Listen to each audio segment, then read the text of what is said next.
Soyez les bienvenus sur la chaîne Sam le parieur. Alors aujourd'hui, nous allons voir comment est-ce qu'on compose un pari multiple et les avantages du pari multiple. Ensuite, on va essayer de répondre à la question du user qui lui demande c'est quoi le total points pour les cartons. Et après ça, nous verrons aussi la réponse à la question de King Soldat qui demande c'est quoi une équipe gagne sans prendre de but. Ensuite, il y a la question de Ledezo qui lui demande c'est quoi l'handicap. Donc, on va essayer de voir c'est quoi les handicaps. Et enfin, je pense que nous répondrons à la question de Fousseinou Doumbia qui lui demande c'est quoi le score dans chaque mi-temps.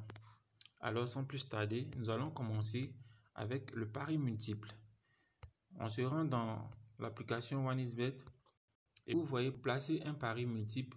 Il faut choisir au préalable moins 4 événements. Donc, je disais, pour choisir un pari multiple, il faut au minimum 4 événements dans votre coupon.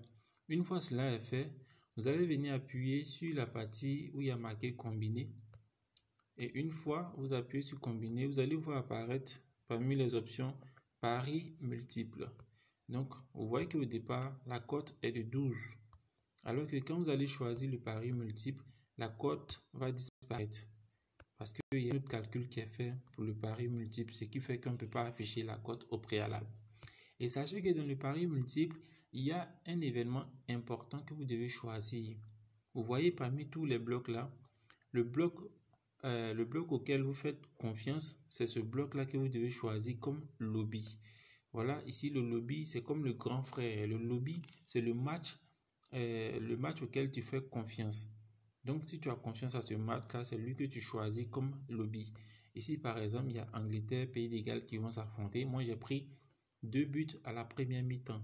Donc, si je pense que c'est cette option-là qui va passer, coûte que coûte, c'est alors ce match-là que je choisis comme lobby. Et pour choisir ce match comme lobby, je vais appuyer sur les 2 flèches qui sont à l'extrémité là. Et une fois que je le fais, je vais voir apparaître des options ici où il y a marqué lobby. Donc, j'appuie sur lobby. Et c'est fait, le match de Angleterre, Pays de Galles est sélectionné comme lobby. Alors, pour bénéficier des avantages de ce type de pari, il faudrait que dans un premier temps, le match que je choisis comme lobby puisse être validé. Si ce match-là n'est pas passé, ça ne sert à rien de suivre les autres matchs parce que le coupon sera perdant. Mais si ce match passe, si ce premier match-là passe là, et que celui-là ne passe pas, si les 3 autres passent, je serai payé quand même. On va aller dans un coupon qui a déjà fait l'expérience et on va mieux comprendre. Regardez ici par exemple, il a fait une mise de 500 francs et ils ont payé à cote 3. Et quand on rentre dans le coupon, on constate que c'est parce que dans un premier temps, le lobby est passé. Ça veut dire le match que j'ai choisi comme lobby a gagné. Regardez, ici le but, j'ai pu 2 buts à la mi-temps du Maroc-Australie. C'était dans le jeu FIFA. Et comme ça s'est passé, malgré que le second match a perdu, ils m'ont quand même payé parce que par la suite, les 2 autres matchs sont passés. Et retenez bien ce match, le match de Bayern. Quand je vais aller dans le deuxième coupon de paris multiple, quand j'entre là-bas, on constate que il y a un autre match aussi qui est là, Manchester United et Séville, qui ont également fait une perte à la mi-temps. Mais comme dans ce coupon-là, j'avais choisi comme lobby le match de Dortmund, autant pour moi. Attendez, il y a un petit souci là. Je pense que l'enregistrement est en train d'être un peu plein. Donc, je vais mettre pause. Ouais, je suis de retour. C'était un petit problème d'espace. Ça va se régler. Donc, je disais, ici, il y a un seul match qui a perdu, mais ça a été réglé avec une cote 2 cette fois-ci. Donc, on comprend que le plus important, c'est le premier match qui est là. Le match qu'on choisit comme lobby. Une fois lui, il passe, arrangeons-nous pour que dans la suite, il y ait un seul match qui perd. Là, c'est quand on choisit 4 événements. Parce que ça varie. Ensuite, je vais vous montrer le cas où le coupon est perdant totalement. C'est ici. Ici, par exemple, le match que j'ai sélectionné comme lobby a perdu. C'était le match de Manchester United et Séville. Comme c'est eux qui étaient comme lobby, pour parler comme dans l'armée, ils étaient tête de convoi et que le premier match a perdu, ça fait que même si tous les autres sont passés, ça servira à rien. Parce que là, le match le plus important a perdu. Voilà pour le pari multiple. Et je profite pour vous montrer que même si vous prenez 10 événements, parce que j'ai fait plusieurs expériences, quand vous prenez 10 événements, le premier événement déjà meurt, c'est pas la peine. C'est pas la peine, tous les autres ne comptent plus. Vous voyez le lobby. Donc ça fait que à chaque fois que vous faites un pari multiple, assurez-vous que le lobby, par exemple, lui, il pourra passer. C'est l'exemple qui a eu lieu ici, là, dans un coupon de 10 sur 10, malgré qu'il y a eu 4 événements qui sont perdus. Imaginez le match de Shakhtar, Leipzig et Werder, et puis enfin le match de Manchester City. Ces 4 coupons-là ne sont pas passés. Mais comme les 6 autres sont passés, en plus du lobby, le lobby est passé, ça fait qu'ils m'ont quand même remboursé la mise. C'était pour une expérience, donc je ne mets pas assez d'argent, c'est juste pour comprendre. Voilà pour le pari multiple. Ensuite, nous allons passer à la seconde question qui était celle de... Attendez, je vais voir. Voilà, la seconde question, c'est celle de user. Lui, il demande le total point de carton. Nous allons laisser un match pour mieux comprendre de quoi il s'agit. Mais avant, sachez que total point de carton est un événement réservé aux cartons jaunes et cartons rouges. Sachez que dans un match de football, un carton jaune vaut 10 points. Donc, lorsque un joueur reçoit un carton jaune, ça fait 10 points déjà. Et quand c'est un carton rouge, ça fait 15 points. Donc, comme vous voyez, 10 plus 15, ça fait 25. Donc, on va se rendre dans une partie où cette option se trouve. Je prends les matchs qui vont commencer dans 48 heures. Je viens par exemple en Angleterre et puis je sélectionne le match de Crystal Palace Liverpool. Cette option est placée un peu vers le bout ici où il y a marqué autre résultat. Attendez que je trouve rapidement. Voilà, autre résultat. Voilà, il y a marqué performance équipe 1. Donc si vous équipe 1 là, c'est Crystal Palace. Un carton jaune vaut 10 points. Donc si vous prenez 0 à 10, c'est comme si vous avez dit que il y aura un carton jaune pour cette équipe. Si vous prenez 11 à 20, ainsi de suite. Mais retenez que pour un carton jaune, c'est 10 points. Et pour un carton rouge, je crois que c'est 15 ou 25 points.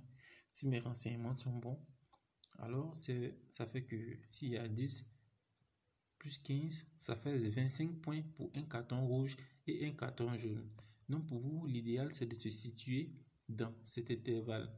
D'après vous, pour quelqu'un qui vient choisir, par exemple, 51, c'est comme celui se dit que il y aura au moins 5 cartons jaunes dans le match. Vous voyez, 51 ou plus.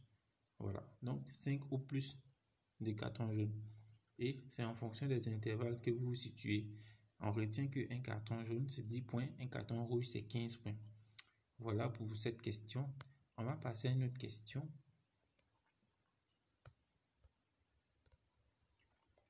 Eh bien, la question qui suit, c'est celle de King Soldat. Lui, il demande, c'est quoi une équipe gagne sans prendre de but? Ok, nous allons rester sur le même match et on va venir cette fois-ci dans la partie temps réglementaire. Une fois sur temps réglementaire, on va descendre un peu. Vous allez voir, l'option n'est pas cachée. L'option n'est pas cachée. C'est quelque part ici.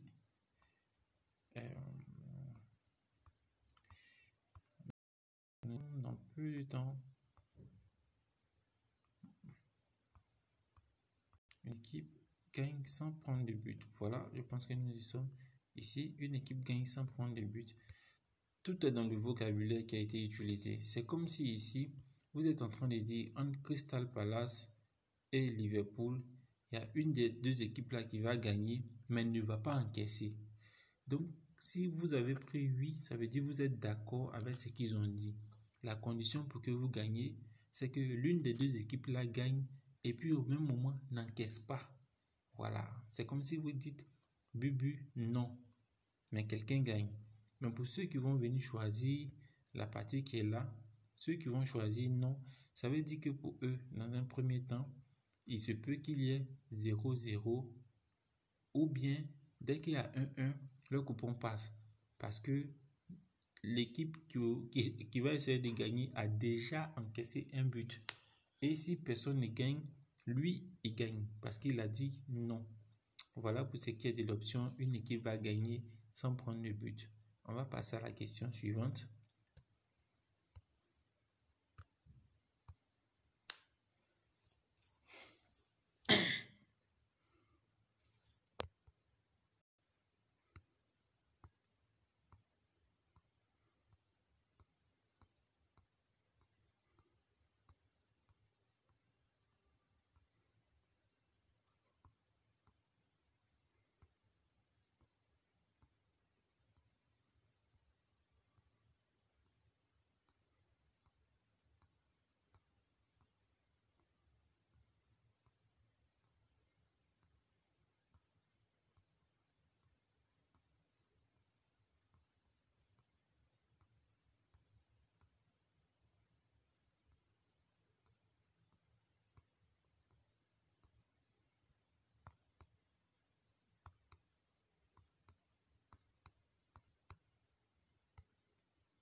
Donc voilà, pour score dans chaque mi-temps, on a Fousseni Doubia qui demande, une fois nous sommes sur le match, on voit l'option score dans chaque mi-temps.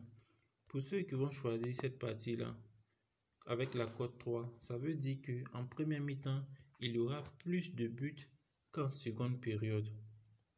Pour ceux qui vont venir dans la seconde période qui est là, c'est que eux ils disent qu'il y aura beaucoup plus de buts en deuxième mi-temps que en première mi-temps. Donc ici, vous gagnez si en première mi-temps il y a 0 but et puis ici il y a 1 but. Ou bien si en première mi-temps il y a 1 but et puis ici il y a 2 buts. Ça veut dire que tous les buts qui seront marqués en première mi-temps seront inférieurs au but de la deuxième mi-temps. Maintenant, pour ceux qui viendront pour la partie qui est au milieu ici, c'est comme si eux ils sont en train de dire s'il y a 0-0, s'il y a 0 but première mi-temps, il y aura forcément 0 but deuxième mi-temps. S'il y a 1 but première mi-temps, alors la seconde mi-temps c'est 1 but. S'il y a l'une des mi-temps qui a plus de buts que l'autre, alors tous ceux qui auront choisi le milieu sont perdants. Voilà un peu pour les explications. J'espère que chacun de vous a noté. N'hésitez pas à poser les questions en commentaire et on se retrouve à très bientôt pour expliquer encore d'autres astuces sur OneXBet. Merci beaucoup.